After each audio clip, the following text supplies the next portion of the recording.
several factors. There's three factors that could be involved into the development of calcific aortic valve disease. First, there is the lipid variables.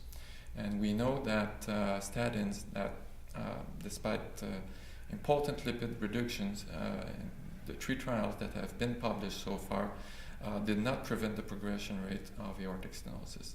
Therefore, we look at the different lipid variables that could correlate with aortic valve accumulation of oxidized LDL.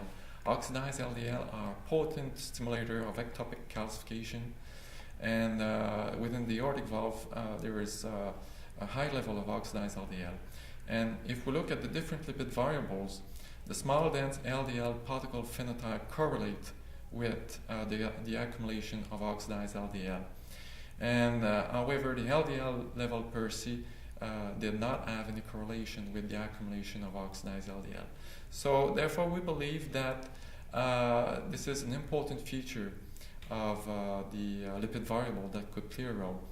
Small dense LDL particles will increase the oxidation of those particles within the aortic valve and promote eventually calcification.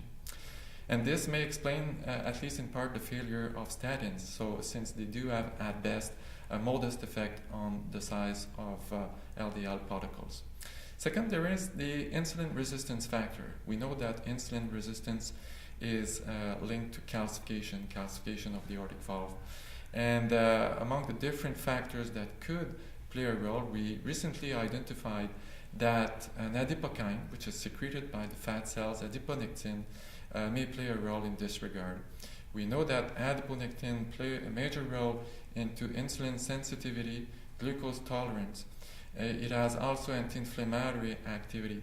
And patients with aortic calcific disease and that have a low level of adiponectin do have more aortic valve inflammation and a faster disease progression rate.